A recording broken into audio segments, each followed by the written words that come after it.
Mesdames, Messieurs, bonsoir. Nous sommes ravis de vous retrouver ce soir pour ce 7e webinaire sur la chaîne CCD. Bienvenue à tous nos internautes de France et de l'étranger. Ce soir, nous allons parler d'un sujet peu connu, voire méconnu, la vitamine K2 et son intérêt dans la santé féminine et plus particulièrement son rôle dans la prévention de l'ostéoporose et des maladies cardiovasculaires. Pour tout savoir sur cette vitamine, nous avons le plaisir et l'honneur d'avoir avec nous ce soir deux experts. Le docteur Jean-Michel Lecerf, médecin nutritionniste, spécialiste en endocrinologie et maladies métaboliques, responsable du service nutrition et sport à l'Institut Pasteur de Lille, et le docteur Julien Pacou, médecin rhumatologue au CHRU de Lille. Durant toute la durée de cette émission, vous aurez la possibilité de poser vos questions directement via le chat. Nous y répondrons comme d'habitude en fin d'émission. Je vous souhaite maintenant un excellent moment et passe la parole au docteur Jean-Michel Lecerf. Bonjour, je suis très heureux d'être avec vous ce soir pour vous parler de cette vitamine K2, une vitamine peu connue et qui mérite notre attention et notre intérêt. Alors la vitamine K2 appartient en fait aux vitamines K, parce qu'il n'y a pas qu'une seule vitamine K, il y en a plusieurs. La première qui est la plus connue, la vitamine K1 ou phylloquinone, qui est d'origine végétale, c'est celle que l'on administre en général chez le nouveau-né pour éviter la maladie hémorragique du nouveau-né. Vous la connaissez, c'est aussi celle qu'on administre pour contrer les effets des antivitamines K quand il y a un surdosage. Et puis, il y a la vitamine K2, ou plutôt les vitamines K2. Alors, la vitamine K1 s'appelle phylloquinone, la vitamine K2 s'appelle ménaquinone. Elle est tout à fait différente dans son origine, dans ses effets, et nous allons rentrer un peu à la fois dans les fonctions de cette vitamine K2, qui est la vedette de cette soirée. Et puis, il y a une troisième vitamine K, qui est la vitamine K3, ou ménadione, qui est une vitamine de synthèse. Alors le point commun de ces vitamines, c'est d'abord qu'elles sont liposolubles, c'est-à-dire qu'elles sont absorbées avec les lipides, et elles sont présentes dans les aliments lipidiques par conséquent, essentiellement, ou en tout cas dans la fraction lipidique des aliments. Et puis le point commun, c'est qu'elles représentent un ensemble de cofacteurs qui sont nécessaires pour l'activation de protéines qui sont impliquées dans la coagulation et dans le système osseux. Le système osseux sera abordé par le professeur Julien Pacou. Moi, je voudrais dans un premier temps vous parler de cette vitamine K2 et de tout ce qu'elle révèle, tout ce que l'on ne connaît pas encore, tout ce que vous avez toujours voulu envie de savoir, sans oser le demander. Alors, la vitamine K2 est en fait elle-même plusieurs vitamines. Et donc, on avait déjà les vitamines K, et maintenant, voilà que nous avons les vitamines K2. Elles sont multiples, elles sont nombreuses. Elles ont un point commun, c'est-à-dire qu'elles sont toutes obtenues par fermentation bactérienne. Alors, soit une fermentation naturelle, celle que l'on trouve dans notre microbiote, et donc on verra bien l'importance du microbiote dans sa disponibilité, mais également, elle peut être obtenue dans les aliments, soit par une fermentation dirigée, comme celle que l'on obtient avec Bacillus subtilis, qui est un aliment que vous ne connaissez pas tellement, mais qui s'appelle le natto et qui est consommé au Japon, soit par fermentation alimentaire traditionnelle, et vous verrez que l'on parlera d'un aliment que vous aimez tous, le fromage. Alors, les vitamines K2 comportent plusieurs isoformes, et elles portent toutes des noms qui sont très proches, puisqu'on les appelle MK, MK4, MK7, MK8, MK9, et on va jusque 13. Ménaquinone, 4, 7, 8, 9, 10, jusqu'à 13. Et donc, ces vitamines K2 sont présentes dans notre alimentation, mais où les trouve-t-on exactement ? Alors, avant de voir leurs sources, regardons quelle est la part de la vitamine K2 dans les apports en vitamine K. Et vous voyez que la vitamine K1 représente la plus grande partie, puisque 90% de notre apport en vitamine K est représenté par la vitamine K1. On en verra les sources dans un instant. La vitamine K2 ne représente que 10%. Et globalement, dans les études épidémiologiques qui sont faites, on estime que les apports moyens dans les populations sont aux alentours de 30 à 50, 60 microgrammes par jour, donc des quantités qui sont extrêmement faibles, ce qui est le propre en général des micronutriments dont font partie les vitamines, bien entendu. Alors sur le petit schéma de droite, on voit qu'il y a des différences. D'une part, la part dans l'alimentation est essentiellement représentée par la vitamine K1, c'est ce que je viens de dire. Mais ce que l'on voit aussi, c'est que les vitamines K n'ont pas les mêmes coefficients d'absorption. Et on voit que la vitamine MK7, ménaquinone 7, 8 et 9, représentent quand même une part importante ou sont absorbées de façon importante dans le système digestif. Environ 40% est absorbé. Et donc, c'est une vitamine qui a une place significative. Mais surtout, le plus intéressant, le plus important, c'est que la bioactivité extrahépatique des vitamines K, et en particulier des vitamines K2, est particulière parce qu'elle a une demi-vie qui est beaucoup plus longue, et on va retrouver donc par conséquent beaucoup plus longtemps dans la circulation et dans les tissus extrahépatiques la vitamine K2 que la vitamine K1. Et donc cela explique une partie des effets relativement significatifs des vitamines K2, et en particulier de celles que l'on vient de citer, la vitamine K7 en particulier. Alors quelles sont les sources de vitamine K2 ? Eh bien, vous voyez que les sources sont essentiellement animales, et en particulier, on les trouve dans les fromages, et ça ne vous étonne guère, puisque les fromages sont des aliments fermentés, et donc la vitamine K2 ou les vitamines K2 proviennent de la fermentation bactérienne qui est présente dans les fromages. Alors ça dépend bien sûr du type de fermentation, du type de probiotiques, puisque c'est le terme habituellement utilisé pour les bactéries qui sont présentes dans les aliments. Mais vous voyez qu'il y a des vedettes, le Munster par exemple, le camembert, qui sont particulièrement riches. Les fromages qui ne sont pas fermentés n'en contiennent pas.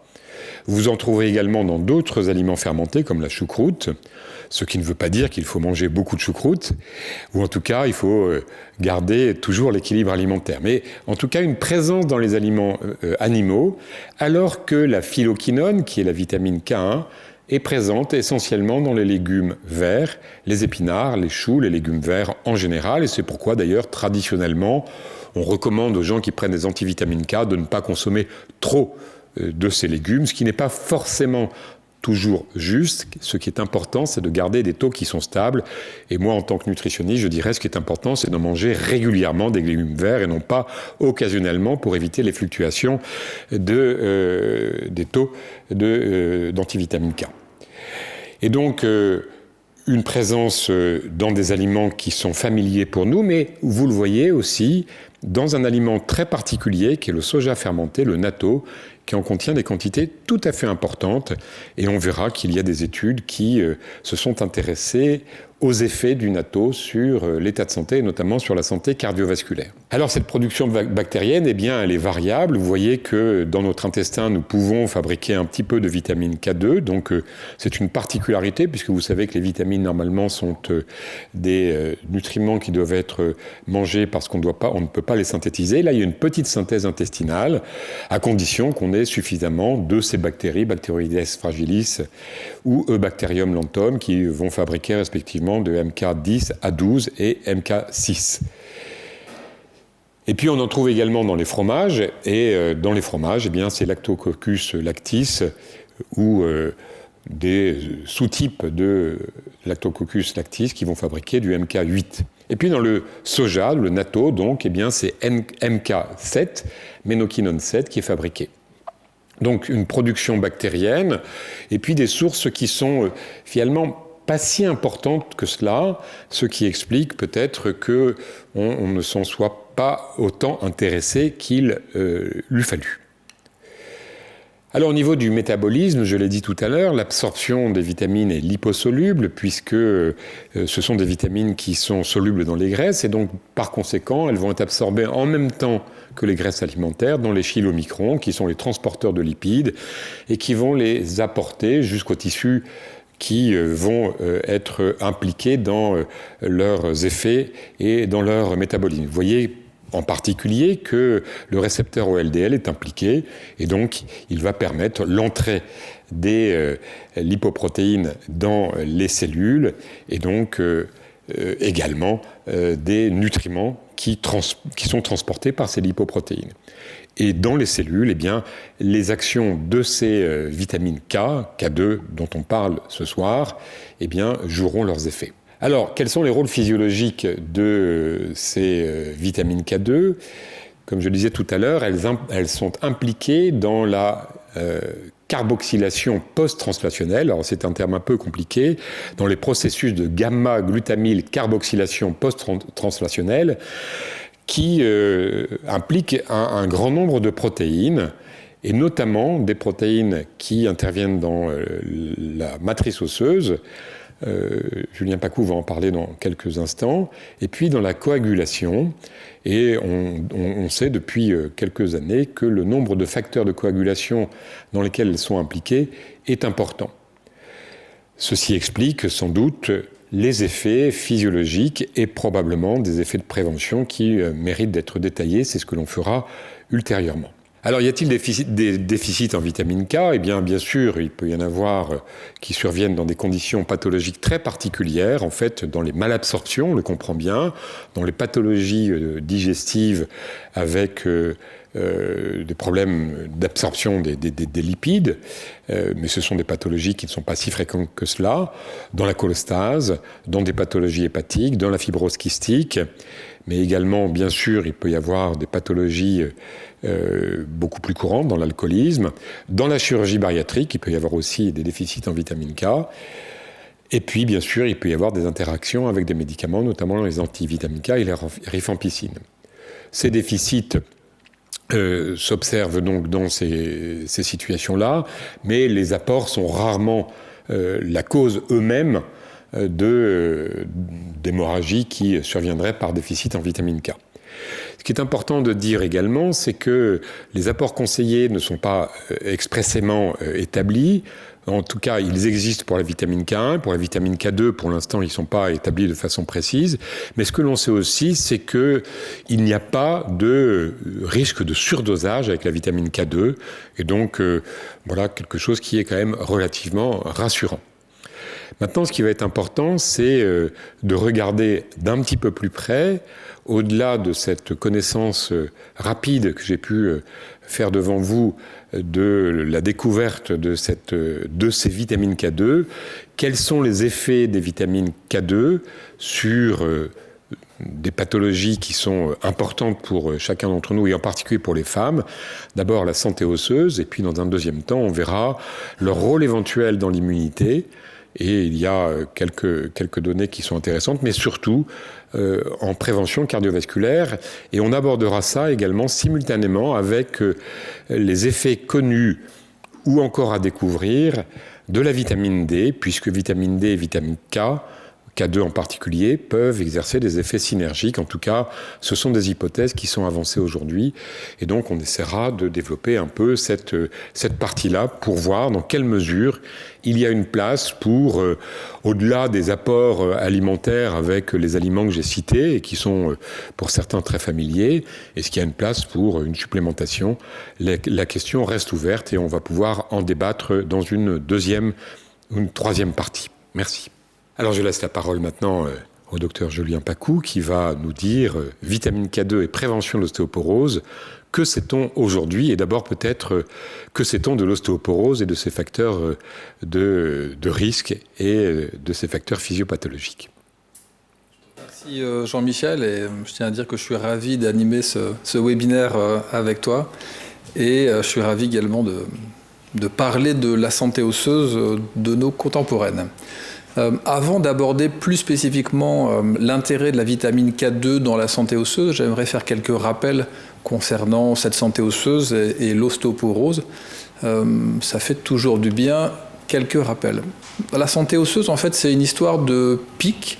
On dit parfois que l'ostéoporose, qui est diagnostiquée à l'âge adulte et plutôt au 3e âge, est une maladie de l'enfance qui se révèle en fin de vie, ou plutôt après la ménopause chez les femmes, puisque c'est une pathologie qui est relativement fréquente. On estime qu'après 50 ans, une femme sur 3 présentera au moins une fracture ostéoporotique, donc vous voyez que c'est quelque chose de très fréquent. Et tout est déterminé par ce qui se passe au cours de l'enfance, au cours de l'adolescence, et quand on est un jeune adulte, vers 20-25 ans, on acquiert en fait son pic de masse osseuse. C'est ce que vous voyez sur le schéma ici. Vous avez les hommes et les femmes, vous avez la masse osseuse, et puis vous avez en fonction de l'âge. Et vous voyez qu'après l'acquisition de ce pic de masse osseuse, vous avez un plateau jusqu'à 45-50 ans, et avec le vieillissement, vous avez un déclin de cette masse osseuse, et vous voyez que vous avez un déclin qui est plus prononcé chez les femmes au moment de la ménopause, qui est liée à la carence en oestrogène. Et tout cela est asymptomatique, et finalement, la conséquence ou la complication de cette maladie ostéoporotique à terme, c'est la survenue de fractures de fragilité, et c'est ce qu'il faut éviter à tout prix, ou si une fracture survient, c'est éviter qu'il y en ait d'autres.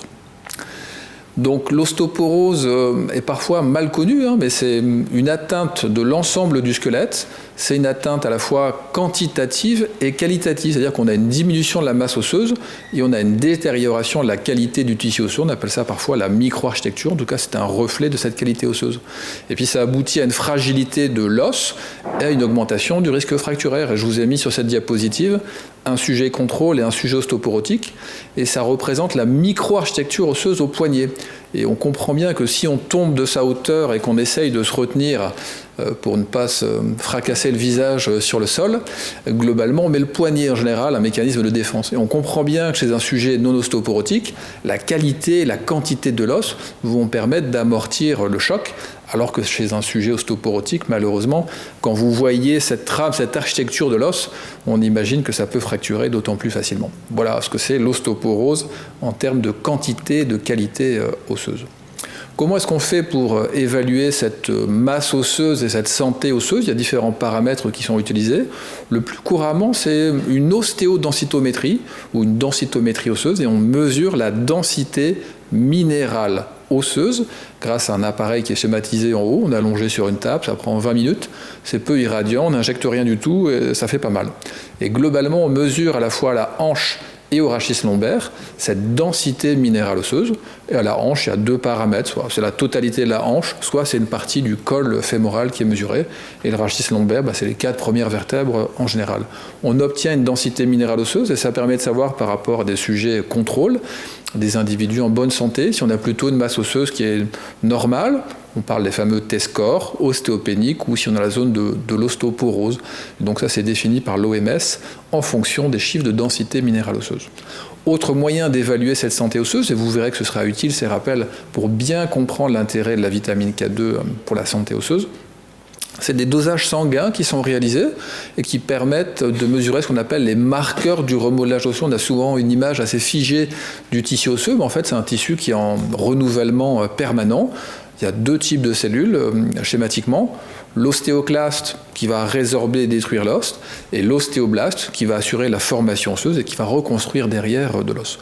Et donc il y a 2 marqueurs, un qui reflète l'activité des ostéoclastes, c'est le cross-lapse ou CTX, peu importe le terme finalement, et puis il y a un marqueur qui s'appelle le P1NP et qui lui va refléter la formation osseuse. Ce qu'il faut comprendre, c'est que c'est un couple, et donc comme tous les couples, il y a une certaine synergie et ça fonctionne ensemble, et le plus souvent, les marqueurs, s'ils sont élevés, c'est ensemble. S'ils sont diminués, c'est également ensemble. Il y a rarement un découplage qui est observé. Et puis, à la fin de la journée, qu'est-ce qu'on a besoin de savoir? C'est globalement, est-ce qu'il y a une fracture? Et pour évaluer l'efficacité des traitements, on cherche à savoir si on a réussi à réduire les fractures. Et on parle bien des fractures de fragilité osseuse. Il ne s'agit pas des fractures traumatiques quand vous tombez d'un toit ou quand vous avez un accident en voie publique. C'est je tombe de ma hauteur et j'ai une fracture, et on sait qu'il y a une certaine morbidité, même une mortalité avec certaines fractures qu'on qualifie de fractures sévères. Et les fractures emblématiques, c'est celles qui sont signalées ici. Vous avez la hanche, qui est vraiment la fracture emblématique de l'ostéoporose, les fractures de vertèbres, et vous avez des fractures qui sont moins sévères, moins liées à une mortalité, et c'est les fractures de poignet. Autre élément qui est important à déterminer, c'est Est-ce que c'est une fracture récente ou ancienne? Parce que ça détermine le risque de refracture. Juste pour faire un focus sur les fractures de hanche et illustrer le problème de santé publique, je vous avais parlé d'une femme sur 3, après 50 ans, qui aura une fracture. Si on regarde le nombre de fractures de hanche en France, et souvent j'interroge les gens pour savoir s'ils ont une idée du nombre de fractures survenant chaque année, c'est énorme en fait, et ça ne cesse d'augmenter du fait du vieillissement de la population. On est à plus de 80 000 fractures de hanche par an actuellement en France. Vous voyez, c'est considérable. Alors maintenant, quand on s'intéresse au traitement de l'ostéoporose, il y a des mesures non pharmacologiques et des mesures pharmacologiques. Et les mesures non pharmacologiques, c'est ce qu'il faut suivre toute sa vie pour garder une bonne santé osseuse. Jean-Michel vous a parlé du fromage, et notamment du Munster, du camembert, de l'emmental. On pourrait faire une liste longue comme un bras, mais globalement, les produits laitiers et les fromages en particulier permettent d'assurer des apports calciques alimentaires suffisants. La vitamine D aussi, parce que c'est un couple, et donc il faut associer l'un avec l'autre. Des activités physiques régulières et en charge. La piscine, le vélo, c'est pas l'idéal. Tabac, alcool, vous vous doutez bien que c'est pas bon pour grand-chose, et notamment pour la santé osseuse. Et puis après, on a des traitements médicamenteux qui marchent bien, et là, il faut les mettre en place quand il y a besoin, quand il y a une fracture, ou quand la densité minérale osseuse est vraiment basse, à la fois pour prévenir les autres fractures, ou pour réduire le risque de fracture, si vous préférez. Je ne vais pas citer tous les traitements qui existent, mais la classe la plus fréquemment prescrite, ce sont les bisphosphonates, qu'on peut prendre par la bouche ou par voie injectable. C'est relativement simple. Alors vous allez me dire, dans cette histoire, que fait la vitamine K, et plus particulièrement la vitamine K2 ?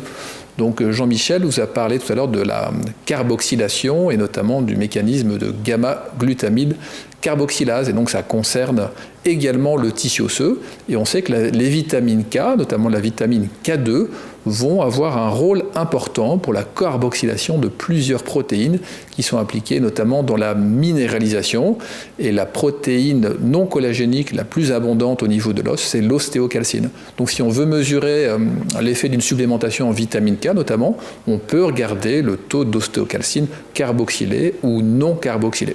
Et vous voyez qu'au-delà de la carboxylation de l'ostéocalcine, il y aura d'autres impacts sur les cellules osseuses. On a parlé des ostéoblastes, on a parlé des ostéoclastes.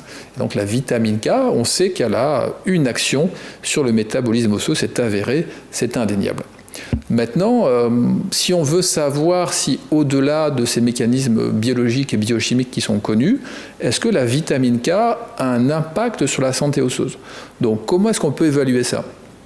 La santé osseuse, on vient de le voir. Donc on mesure la densité minérale osseuse, on mesure les marqueurs du remodelage osseux, on regarde les fractures. Comment est-ce qu'on peut évaluer d'un autre côté la vitamine K? Soit c'est l'alimentation, avec des questionnaires qui permettent d'évaluer le niveau de consommation de la vitamine K, soit on mesure la vitamine K ou les vitamines K au niveau sanguin, soit on donne une supplémentation et on voit quel est l'impact de la supplémentation sur les différents marqueurs de cette santé osseuse dont on a parlé.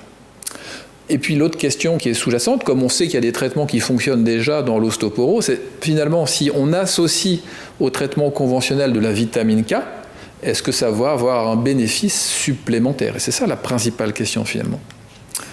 Donc quels sont les niveaux de preuves? Donc vous avez ici les différents types d'études qui existent, et vous voyez en haut de cette pyramide, ce sont les méta-analyses, et puis vous avez les fameux essais contrôlés, randomisés.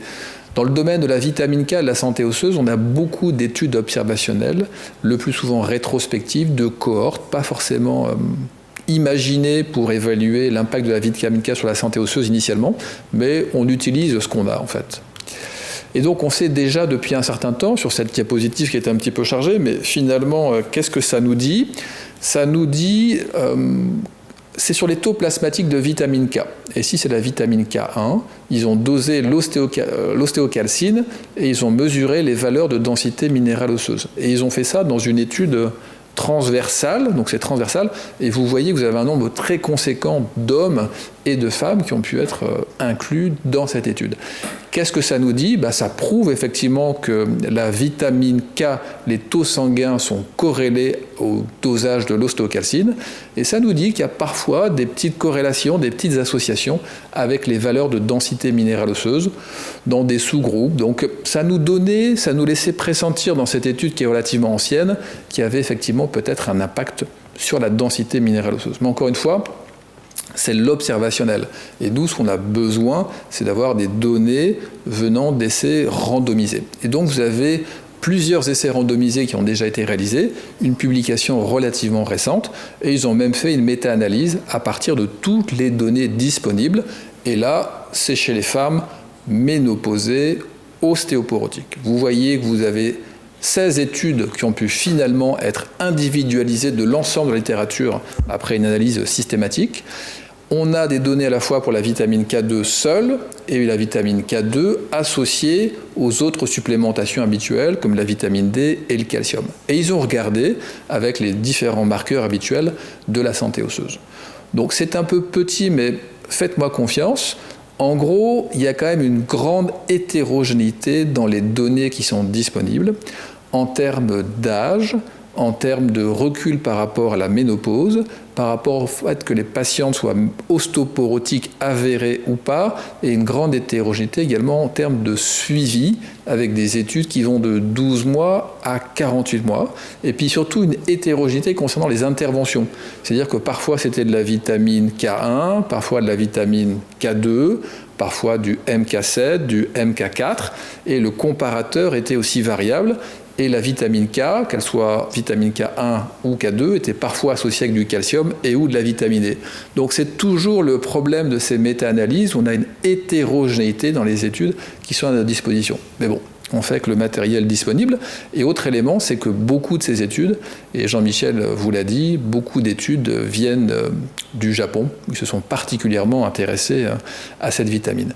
Autre focus, justement, au Japon, l'étude ayant inclus le plus de patients était une étude avec plus de 4000 patientes, c'est énorme, et un suivi de 48 mois.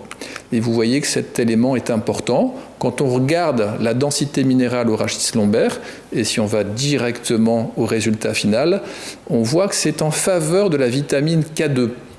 C'est-à-dire que la prise de vitamine K2 dans les essais randomisés donne plutôt un bénéfice et des valeurs densitométriques au rachis lombaire plus élevées. Mais quand on regarde en détail, si on regarde indépendamment vitamine K2 seule ou vitamine K2 associée à la supplémentation vitamino-calcique, on s'aperçoit que la vitamine K2 seule ne permet pas d'avoir une densité minérale osseuse plus élevée. Mais quand elle est associée avec du calcium et de la vitamine D, c'est le cas. Donc difficile de distinguer si c'est plutôt la supplémentation vitamino-calcique ou la vitamine K2. On a des résultats assez superposables à la hanche totale. La vitamine K2 sans supplémentation vitamino-calcique ne donne pas de valeur densitométrique plus élevée, mais vous voyez, le nombre d'études était relativement réduit. Et pour les fractures, on peut difficilement conclure en fait, parce que quand on regarde le nombre de fractures dans les études, c'est toujours cette fameuse étude d'Inoue japonaise qui date de 2019, où on avait beaucoup de fractures. On avait à la fois dans le groupe vitamine K2, dans le groupe contrôle, 220 fractures à peu près. Mais pour les autres études, il n'y a quasiment pas de fractures, donc c'est difficile d'avoir une conclusion définitive à ce sujet. Et pour finir, on dispose d'une étude qui a été publiée très récemment. Ils ont regardé si le fait d'associer de la vitamine K1 ou de la vitamine K2 avec le traitement conventionnel de l'ostéoporose, donc des bisphosphonates dont je vous ai parlé tout à l'heure, plus de la vitamine D et du calcium, est-ce que le fait d'ajouter de la K1 ou de la K2 changeait quelque chose en termes de valeur densitométrique notamment? Donc vous voyez que vous avez un peu plus de 100 patientes qui ont pu être incluses et un suivi jusqu'à 18 mois. Pour vous faire une version rapide, puisque le temps passe, globalement, pas de variation significative de la densité minérale osseuse. Si vous rajoutez du K1 ou du K2, ça ne change pas les choses par rapport à un placebo. Et concernant les marqueurs du remodelage osseux, c'est pareil pour le P1NP et le CTX. Malheureusement, ça ne modifie pas l'évolution. Donc, pour conclure sur la vitamine K et notamment la vitamine K2 dans la santé osseuse et surtout pour l'ostéoporose, la question qui était posée dans les recommandations de la Société française de rhumatologie qui ont été publiées cette année sur l'alimentation et la prévention et le traitement de l'ostéoporose, la question c'était dans quelle mesure d'autres vitamines, en dehors de la vitamine D, ont un effet sur la santé osseuse.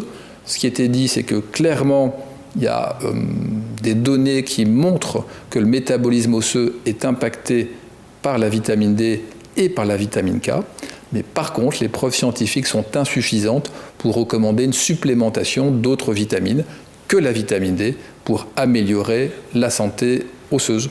On a besoin d'autres preuves. Jean-Michel, je te repasse la parole. Merci Julien, c'était très clair. Et bon, c'est comme toujours, la science progresse, avance et mérite d'être poursuivie. On attend encore des données supplémentaires, mais c'est très encourageant.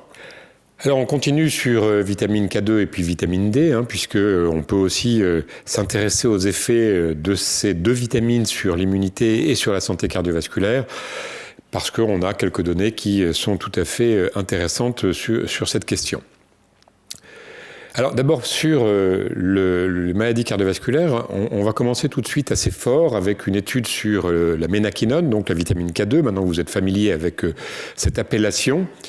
C'est une étude qui a déjà quelques années, mais c'est pas parce qu'elle est ancienne qu'elle n'est pas intéressante. C'est une étude d'observation, donc sur 4800 sujets, c'est la Rotterdam Study. Chez des sujets qui étaient indemnes d'infarctus du myocarde, eh bien, ils ont regardé la relation entre des apports élevés de vitamine K2 et des apports faibles de vitamine K2. Donc T2, c'est des apports moyens, T1, c'est des apports faibles, T3, c'est des apports élevés, T1, c'est des apports faibles.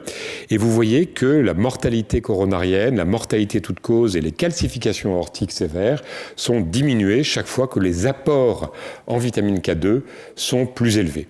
Alors c'est encourageant, ça n'est pas une preuve suffisante parce qu'il peut y avoir des associations qui ne sont pas des associations causales, mais c'est quand même quelque chose qui nous met sur la piste d'un effet de la vitamine K2, j'allais dire des vitamines K2, sur le risque cardiovasculaire. Et vous voyez que la phylloquinone, donc la vitamine K1, il n'y a pas été mis en évidence d'effet de la vitamine K1 sur le risque cardiovasculaire. Alors d'autres études ont été réalisées depuis cette première, et ce sont toutes des études d'observation, et vous voyez qu'elles ont la particularité d'être assez cohérentes dans des suivis qui sont quand même, là cette fois-ci, très significatifs, 8 ans, 11 ans, 14 ans, et puis dans une méta-analyse qui reprend toutes ces études. Et vous voyez que pour des apports de 10 microgrammes par jour, rappelez-vous tout à l'heure, on avait des apports observés qui étaient de 30 à 60 à peu près, eh bien il y a une diminution de 10% de la maladie coronarienne dans l'étude EPIC, qui est une très très grande étude européenne de 500 000 patients, donc c'est absolument énorme. La Norwegian Study, c'est également tout à fait important, et puis l'étude américaine de HPFS, Health Professional Follow-up Study, qui est une étude chez des hommes professionnels de santé, on a également un effet qui est statistiquement significatif. Donc tout ceci est encourageant et la méta-analyse le montre aussi, et dans l'étude Precimed, c'est sur la mortalité toute cause. Donc sur la maladie coronarienne, on a de bonnes raisons de penser qu'il y a peut-être un effet, puisque vous savez, comme le disait très bien Julien il y a quelques instants, les études d'observation sont des études qui nous mettent sur la piste, mais elles ne permettent pas d'établir une relation de causalité de façon formelle. Alors, ce qui est intéressant aussi, c'est toujours dans les études, savoir s'il y a une plausibilité mécanistique, parce que c'est quand même un argument fort. S'il n'y a pas de plausibilité mécanistique, eh bien, on peut penser que finalement, c'est des associations sans plus. Eh bien, il y a une plausibilité mécanistique. Je vous ai parlé tout à l'heure de la demi-vie longue de la vitamine K2, qui lui permet d'avoir une activité extrahépatique particulièrement longue et d'agir de ce fait-là sur la gamma-carboxy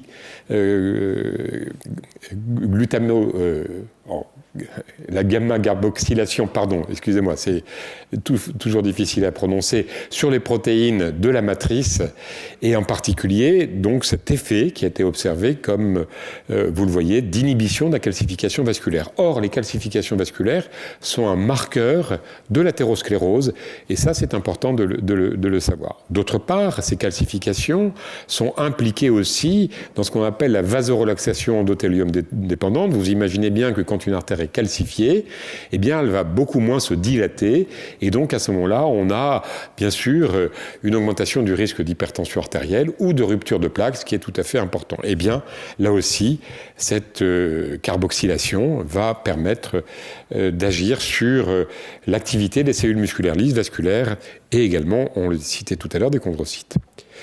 Et puis, il y a eu des études sur les apports en vitamine K2 qui sont inversement corrélés aux calcifications coronaires dans des populations âgées. Là aussi, c'est un élément intéressant. Enfin, et ça c'est quand même l'élément qui est un peu concluant si je puis dire, des études de supplémentation ont montré une amélioration de la vasodilatation, de la souplesse artérielle chez les femmes ménopausées, ce qui est notre sujet, et donc c'est encourageant. Mais vous voyez que ces études de supplémentation ne sont pas encore sur le risque cardiovasculaire lui-même, mais sur ce qu'on appellera des marqueurs intermédiaires, ce qui est déjà pas mal, et en tout cas c'est une forme de confirmation qu'il faut continuer dans cette voie. Alors, il y a eu d'autres études, et en particulier, on revient chez nos Japonais.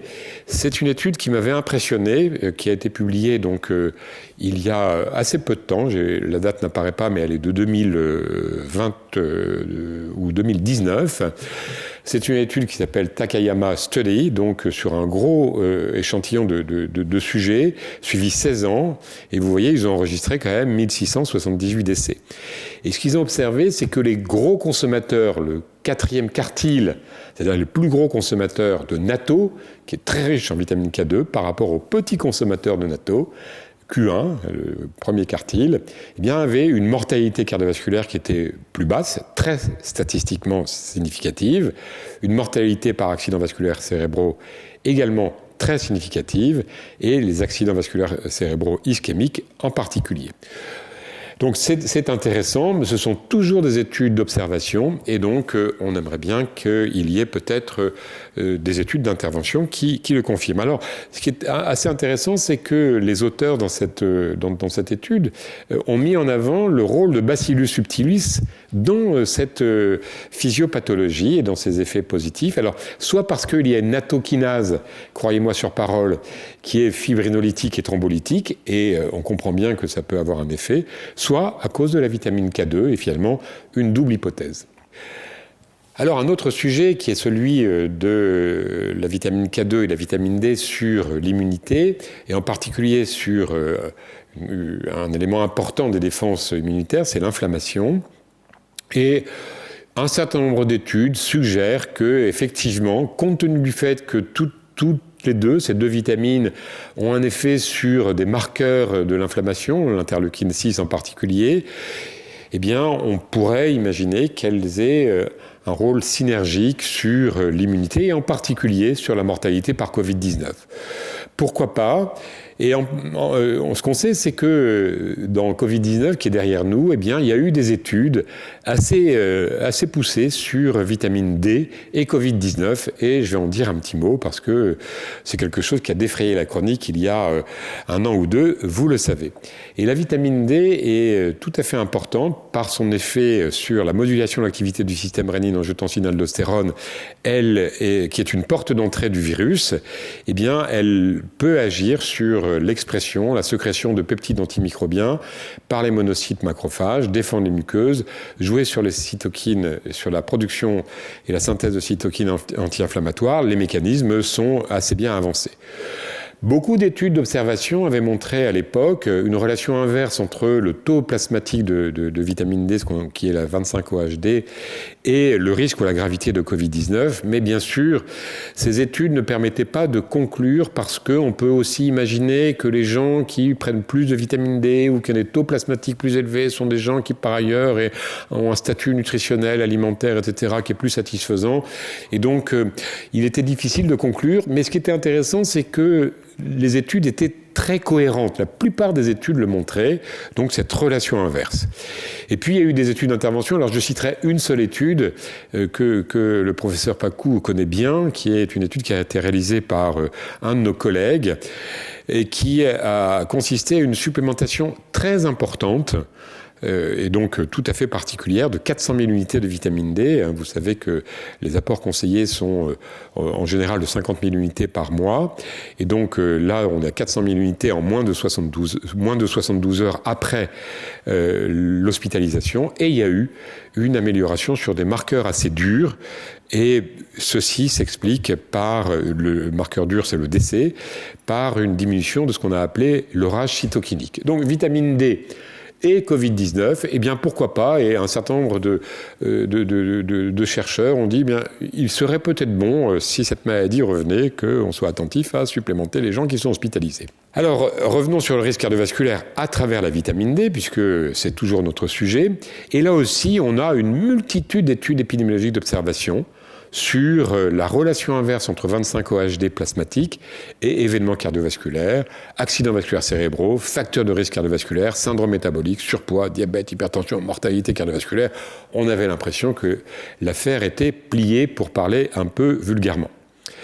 Mais les études d'intervention qui ont été menées ont malheureusement toutes été négatives. Ça ne veut pas dire qu'il n'est pas intéressant d'avoir des taux suffisants de vitamine D, parce que la vitamine D reste une vitamine très très importante. Mais malheureusement, on ne peut pas prédire dire même qu'il y aura un bénéfice sur la santé cardiovasculaire, en tout cas sur ce qui est indiqué ici. Et probablement parce qu'il y a des facteurs de confusion liés à des styles de vie qui ne sont pas pris en considération. Et puis il y a peut-être la causalité inverse, c'est-à-dire que les gens qui ont une vitamine D élevée, c'est peut-être pour cela c'est parce qu'ils en prennent, et ils en prennent peut-être parce qu'ils sont plus attentifs à d'autres choses dans leur mode de vie. Ceci étant, tout n'est pas dit. Alors au passage, une étude d'intervention dans la prévention du diabète, et vous voyez que placebo contre vitamine D, dans la prévention du diabète, il y a rien. Il n'y a rien. Voilà. Je répète, c'est pas pour autant qu'il n'est pas souhaitable que chacun ait des taux de vitamine D qui soient satisfaisants. Mais il reste quand même un domaine sur lequel on a quand même des éléments qui sont forts, et en particulier dans l'insuffisance cardiaque, parce que là, tout est cohérent.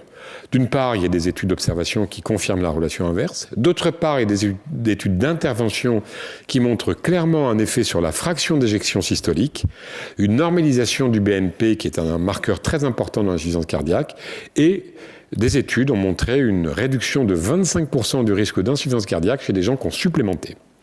Donc, dans cette indication, même si les cardiologues ne se sont pas encore emparés de cela, mais je ne vais pas critiquer nos amis cardiologues, ils ne peuvent pas tout faire, il y a probablement un intérêt à ce que, dans l'insuffisance cardiaque, on soit très attentif à ce que les sujets aient des apports suffisants, voire une supplémentation, jusqu'on atteigne les taux recommandés plasmatiques, qui sont en général de 30 nanogrammes par millilitre, dans le plasma de vitamine D.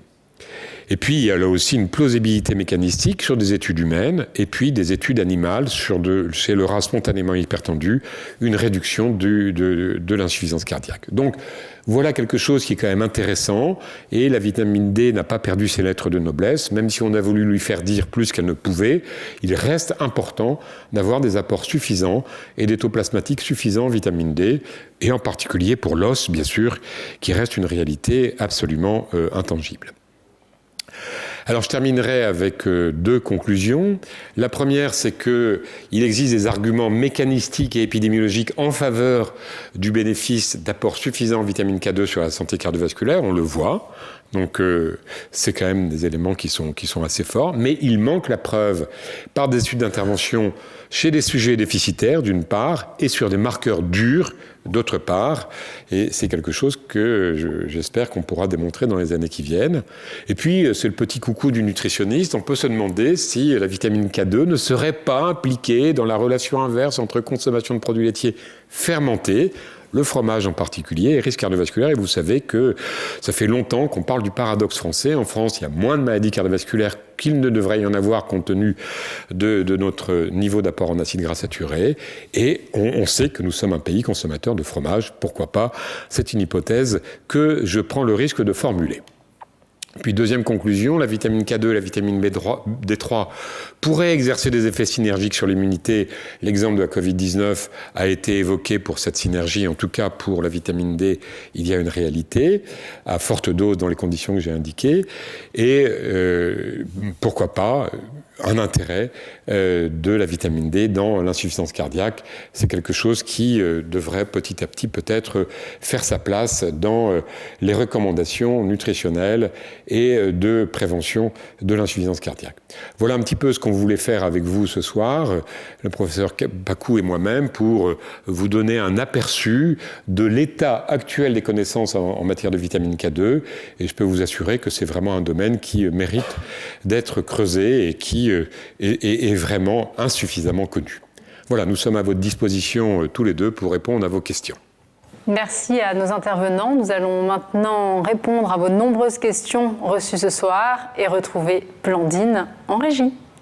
Merci Fabienne. Alors effectivement, nous avons de nombreuses questions pour nos deux invités. Je vais commencer par la première pour le docteur Le Cerf. La vitamine K doit-être, elle, associée à d'autres vitamines ? Ça dépend pourquoi, mais si c'est en matière osseuse, le professeur Pacou va y répondre, il l'a déjà dit, la vitamine D. Pour la santé cardiovasculaire, il y a beaucoup de vitamines qui sont impliquées. La vitamine C, la vitamine E, qui jouent toutes des rôles importants, la vitamine B9 également. Et donc, ce qui est important, c'est dans la nutrition de ne pas se focaliser sur une seule vitamine, mais sur toutes les vitamines qui ont des rôles significatifs. La synergie, elle est difficile à prouver, mais notre alimentation est par nature synergique. Et donc, toutes les vitamines ont leur place, et il n'y a pas de raison de ne se focaliser que sur une seule. Comment faudrait-il associer la vitamine K2 et D3 pour les personnes âgées avec certaines, donc ces autres vitamines qui sont en synergie pour notre santé ? Il n'y a pas de recommandation actuelle sur la prescription de vitamine K2, mais obtenir des apports suffisants par une alimentation diversifiée, voire par une supplémentation si les personnes n'ont pas une alimentation diversifiée et adéquate, est tout à fait réaliste. Il n'y a pas de contre-indication. Voilà, avec un effet dans les limites de ce que l'on connaît et que l'on a dit. Quant à la vitamine D, les recommandations, elles, sont bien établies. Alors, pour le docteur Pacou, comment conseiller les patients sous anticoagulants sur leur rapport en vitamine K ? En fait, c'est surtout par le biais de l'alimentation. Il y a certains aliments qui sont déconseillés en grande quantité. Comme le disait Jean-Michel, en fait, il faut avoir une alimentation qui est équilibrée. Il parlait notamment des légumes verts et autres. Mais en général, il y a une éducation thérapeutique qui est bien réalisée pour les patients qui sont sous AVK, justement pour les sensibiliser à ce type de problème au niveau de l'alimentation, tout comme les gestes invasifs qui peuvent être réalisés sous antivitamines K par ailleurs. Heureusement, c'est de moins en moins utilisé quand même. Les antivitamines K sont des médicaments qui ont perdu un peu de place par rapport à ce qu'ils étaient il y a quelques années. Je vous remercie. Existe-t-il des médicaments sans ordonnance contenant de la vitamine K2 qui pourraient être recommandés pour l'ostéoporose ? Donc, il y a des suppléments qui sont disponibles, mais pas des médicaments. Donc, en pharmacie, on peut trouver des suppléments en vitamine K et qui sont notamment associés à de la vitamine D. Après, est-ce que la littérature, on en a parlé, est-ce que la littérature permet d'affirmer que d'associer de la vitamine K2 avec de la vitamine D3 permet d'avoir un bénéfice osseux ? Il y a toujours un doute, les études d'intervention ne permettent pas de conclure. Mais pour celui qui s'intéresse à la disponibilité de suppléments en pharmacie, il trouvera des suppléments entre vitamine K2 et vitamine D3. La situation dans d'autres pays est différente et il me semble qu'au Japon, dans les recommandations pour la prise en charge de l'ostéoporose, il est recommandé d'associer ces deux types de vitamines. Mais vous l'aurez compris, le caucasoïde français n'est pas tout à fait proche du japonais à bien des égards. Moi, j'avais lu, pour intervenir sur cette question, j'avais lu que au Japon, un des éléments explicatifs, tu vas dire si c'est juste ou pas, de la moindre prévalence de l'ostéoporose pourrait passer par l'alimentation particulière et pourquoi pas la vitamine K2, mais aussi peut-être les isoflavones de soja ou d'autres choses encore. Je sais qu'il y a des facteurs génétiques, mais bon, c'est une hypothèse qui est intéressante. On peut la retenir ou pas ?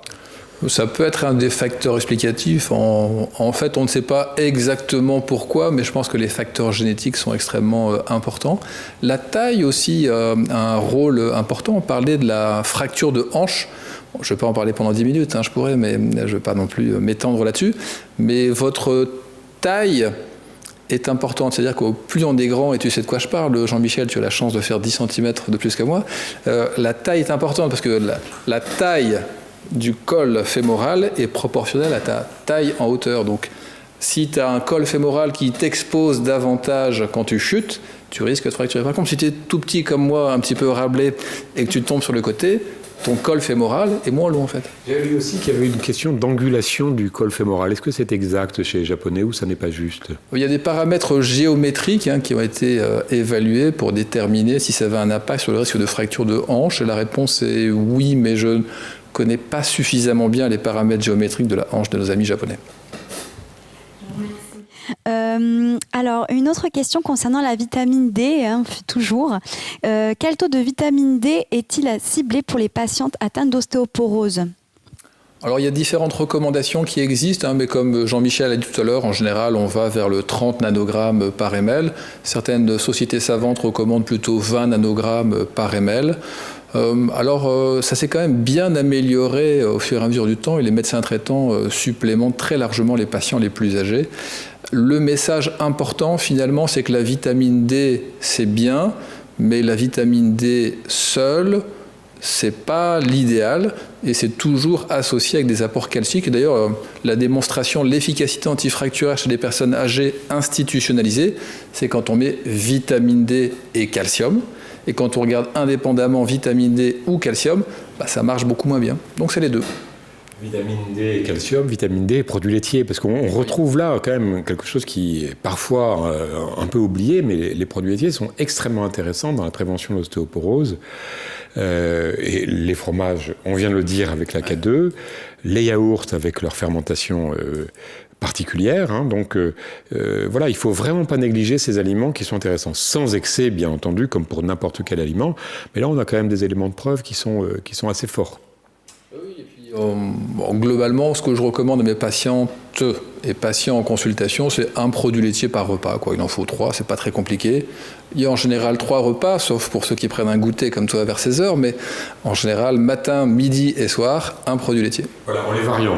On proposera par exemple un yaourt, un fromage, alors un Munster par exemple. J'aimerais bien qu'on regarde la teneur en vitamine K2 du maroilles, ça m'intéresserait. Et puis éventuellement du lait qui est pas toujours pris. Exact. Et bien, pour finir avec les questions que nous avons sectionnées ce soir, justement en parlant du calcium, comment supplémenter une patiente en vitamine K quand celle-ci n'a pas un apport suffisant en calcium? À quel dosage devrait-on la supplémenter en vitamine K? Si elle n'a pas d'apport suffisant en calcium ou si elle n'a pas d'apport suffisamment important en vitamine K2? Si elle n'a pas d'apport suffisant en calcium. S'il n'a pas d'apport suffisant en calcium, il faudra déjà essayer de trouver des sources de calcium. Et il y en a bien sûr dans les produits laitiers, mais il y en a aussi dans d'autres aliments. Les eaux minérales, en particulier riches en calcium, sont tout à fait intéressantes. Après, si on veut la supplémenter en vitamine K2 et qu'elle ne mange pas d'aliments qui en apportent, eh bien on pourra passer par une supplémentation telle qu'on la trouve dans la pharmacie et qui a été évoquée tout à l'heure et qui sont bien sûr des sources tout à fait légitimes. Il n'y a pas de raison de ne pas supplémenter des gens qui ne réussiraient pas à avoir des apports alimentaires suffisants. La supplémentation systématique, aveugle à tout le monde n'a pas beaucoup de sens, puisque les nutritionnistes disent toujours qu'il y a tout ce qu'il faut dans l'alimentation, mais il y a des gens qui ne réussissent pas à manger tout ce qu'il faut. Et donc dans ces cas-là, on peut faire soit des supplémentations multivitaminiques et minérales, soit ciblées, si on en a besoin. C'est pas ridicule. Ce qu'il faut, c'est rester toujours dans les recommandations qui sont faites et pas prendre une double ou triple dose sous prétexte que. Encore pour la vitamine K2, je le disais, il n'y a pas de surdosage qui soit connu. Je vous remercie. Alors, j'ai juste le temps de poser une dernière question qui nous est apparue et qui semble très intéressante concernant les personnes ayant eu des antécédents de cancer ou qui sont des patientes peut-être atteintes d'un cancer ou en rémission. Qu'en est-il pour ces femmes-là ? Alors, vitamine K2 et cancer, il y a quelques études, mais qui sont encore très insuffisantes. Donc on ne peut pas dire vous avez un cancer, donc on va vous donner la vitamine K2. Par contre, lorsque les personnes ont un cancer, c'est très important qu'elles aient une alimentation adéquate et qu'elles aient une activité physique suffisante. On connaît le rôle de l'activité physique dans la prévention des rechutes de cancer, notamment cancer du sein, cancer du côlon. C'est très important de le redire, même dans le cancer de la prostate. Et voilà, et une alimentation suffisante. Parce qu'aujourd'hui, on a quand même des modes qui ne sont pas très très bonnes, qui sont des modes qui encouragent le jeûne prolongé dans la prévention des cancers ou dans la prise en charge des cancers. On sait que le jeûne va entraîner une perte de poids et donc un risque de déficit immunitaire. Et l'immunité est un élément majeur dans les défenses de l'organisme vis-à-vis des complications des cancers. Donc voilà, il faut aller vers, si possible, des recommandations vers une nutrition suffisante. Mais l'alimentation des cancéreux, c'est très compliqué, ça dépend au stade auquel on est. Si on est à un stade très avancé, eh bien on passe à une alimentation palliative. Si on est simplement dans les suites d'un cancer qui vient d'être traité, nous, actuellement, on a une étude qu'on va commencer à mener chez des femmes qui ont un cancer du sein, qui ont été chimiothérapiées, radiothérapiées ou opérées, et qui sont en surpoids. On va les accompagner parce que garder un poids stable est un facteur très important dans la diminution des rechutes et des récidives. Donc, on voit qu'il y a toujours une place pour ce qu'on appelle les interventions non médicamenteuses, en plus des interventions médicamenteuses qu'il ne faut jamais négliger dans l'accompagnement des personnes qui ont un cancer. Il ne faut pas baisser les bras. Et voilà, donc ça fait partie des soins. Donc, pour la vitamine K2, pourquoi pas l'utiliser, mais sans qu'on ait de preuves actuellement. Merci Blandine, merci à nos intervenants, merci à vous tous. Derrière vos écrans, ce webinaire sera disponible en replay d'ici quelques jours. Je vous souhaite maintenant une excellente soirée et vous dis à très bientôt sur la chaîne CCD.